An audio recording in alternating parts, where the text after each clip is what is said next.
Buenas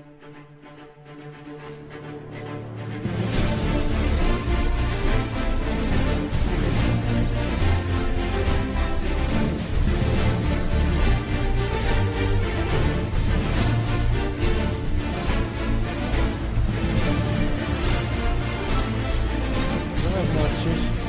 Intentando desarrollar un poco más lo que venimos proponiendo desde el Instituto sobre la controversia de los manantiales del Silala. Una de las cosas que queda absolutamente clara en la comunidad académica del derecho internacional es que cuando hablamos de controversia jurídica, es más judicial, no necesariamente estamos hablando de una solución por la fuerza. La solución judicial, la presentación de procedimientos, demandas, no es más que uno de los modos legales y legítimos de solución de controversias internacionales. Por lo tanto, las partes en una controversia judicial no pueden sentirse agredidas en el sentido de uso de la fuerza, sino más bien haciendo uso de este mecanismo. Creemos que ese es el sentido con el cual se debe interpretar lo que los estados hacen en el ámbito de la Corte Internacional de Justicia. Desde ese punto de vista, nosotros hemos trabajado hipótesis, como ya les mencionamos antes, pero creo que vale la pena hacer notar algunos aspectos que tienen que ver con las mismas. Decíamos, por ejemplo, cuando un demandante, para decirlo en términos jurídicos muy locales, presenta una cuestión ante una corte, tiene que procurar que ésta tenga una narrativa de los hechos que sea absolutamente coherente y consistente. Me explico. Por ejemplo, cuando tomamos el caso del Silala y miramos de lo que se viene hablando en el imaginario cotidiano de la sociedad boliviana, se piensa que es un tema absolutamente de soberanía, que tiene que ver con la jurisdicción interna en algunos casos, y que por lo tanto solo Bolivia decide qué va a hacer o qué no va a hacer con las aguas del manantial. Esto puede ser cierto en la medida en que se contemple el fenómeno, es decir, el hecho material, ¿no? Los manantiales se hallan bajo el subsuelo del territorio de Bolivia, son producto de la acumulación en un acuífero en millones de años, no son fácilmente renovables, son altamente costosos, más aún por la poca disponibilidad de agua que existe en la zona. Este tipo de argumentos, este tipo de constataciones son las que permiten que se hagan hipótesis jurídicas para poder hacer, en base a estas hipótesis, acciones legales.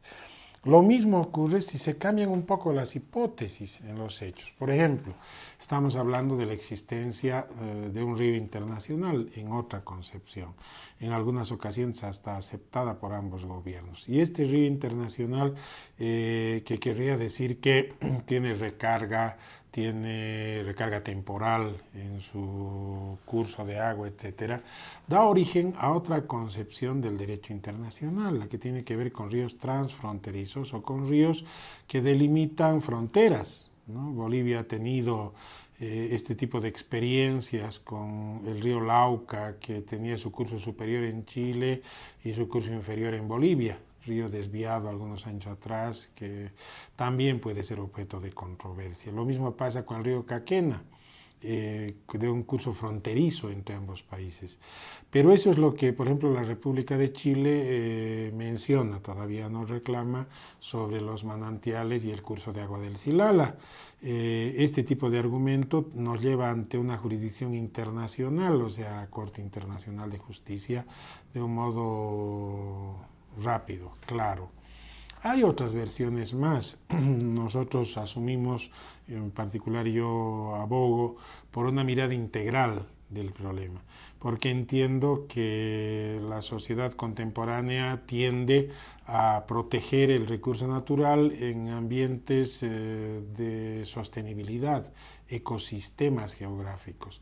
Y de este modo es que la cuenca del Altiplano, unida al desierto de Atacama, la Puna de Atacama, configura un ecosistema, obviamente muy difícil por el desierto sobre todo, y que por lo tanto tiene escasez pero dramática de recursos hídricos, Y por lo tanto eso es lo que merece un diálogo, obviamente complejo en algunos sentidos, más sencillo en otros, pero que tiene como referente el desarrollo que se está haciendo contemporáneamente de la preservación de los ecosistemas naturales y en este caso hídricos. Creo que esta mirada en las tres primeras hipótesis va más o menos en el ambiente de lo judicial, de la controversia, sea desde Bolivia, jurisdicción interna, o desde la jurisdicción internacional con la Corte Internacional de Justicia o organizaciones internacionales. Hay una cuarta hipótesis que creo que es una hipótesis más cercana a lo diplomático, quizá menos controversial, pero que tiene que ver con negociaciones, que están más o menos planteadas, como decíamos, por instituciones académicas como la Universidad de Oregon, la profesora Dina Marshall. Básicamente tiene que tener, como en los otros casos, una base material lo más clara posible. Eso quiere decir investigaciones técnicas, científicas, que permitan determinar si las aguas del manantial del Silala se originan en un bofedal, en un acuífero transfronterizo, es decir, que contemple los dos países o más, y que por lo tanto permitan hablar en otros términos, en términos negociales, el buscar que se entiendan los intereses de los actores, de los sujetos, puesto que no son únicamente los gobiernos, sino son las poblaciones, los seres humanos, inclusive instituciones. Estamos hablando de las empresas que se benefician de las aguas o de comités cívicos u otros, que deberán ser contemplados en la negociación que permita a la vez solventar aquello que buscan.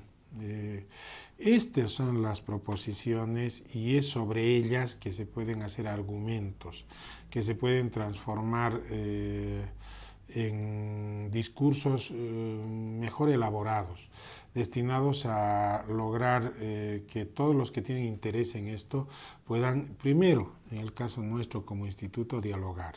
Porque esta es una invitación a que los colegas de Bolivia y del exterior puedan empezar a dialogar con nosotros sobre estas hipótesis.